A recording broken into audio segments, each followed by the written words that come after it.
சாதி, சமயம், இனம்னு நம்மளை பிரிச்சு வச்சாங்க. நம்ம ஒன்னா இருக்க கூடாதுன்னு நமக்கு எதிரின்னு யாரையோ சொல்லி வச்சாங்க.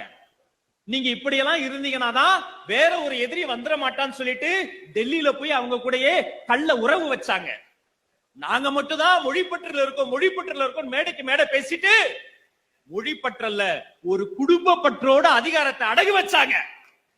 என் அன்பு சகோதரர்களே, பக்கத்து வீட்டுல பணம் இருக்கு, எதிர் வீட்டுல வாகனம் இருக்கு, அவங்க கிட்ட அது இருக்கு, இவங்க கிட்ட இது இருக்குன்னு சிந்திக்க கூடிய நாம் ஏன் தமிழ்நாட்டு அதிகாரம் ஒரே ஒரு குடும்பத்துக்கிட்ட சிறைப்பட்டு இருக்குன்னு யோசிக்கணும். அதை உடைக்கணும், அதை மாத்தணும். இந்த சிறந்த கொள்கையை வென்றெடுப்பதற்கு யார் வேணும்? யாருடைய பெயரை சொன்னால் தமிழ்நாட்டு தெருக்களில் புழுதி பறந்து புயல் வீசுமோ?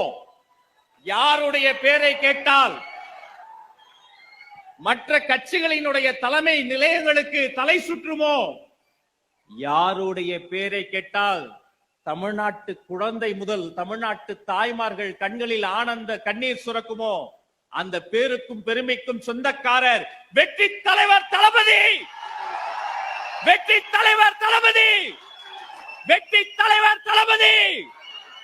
நான் கர்வத்தோடு சொல்கிறேன், கொள்கை விளக்க பொதுக்கூட்டமான இந்த மண்ணில் நின்று சொல்கிறேன், வந்தாரை வாழ வைக்கும் சேலத்து மண்ணில் இருந்து சொல்கிறேன், இன்னும் தொட்டுவிடும் தூரத்தில் இருக்கக்கூடிய தேர்தலை வென்றெடுத்து மைதானம் நிரம்பி மேம்பாலம் நிரம்பி நேரலையில் உலகம் முழுக்க 196 நாடுகளில் பார்த்து கொண்டிருக்கக்கூடிய தமிழர்களின் மீது அவர்களின் இல்லங்களிலும் உள்ளங்களிலும் இருக்கக்கூடிய ஒருவனாக சொல்கிறேன், இன்னும் சில காலங்களில், இன்னும் சில மாதங்களில் வெற்றி தலைவர் அன்று அல்ல நாம் கேட்க போகிற குரல் என்ன தெரியுமா?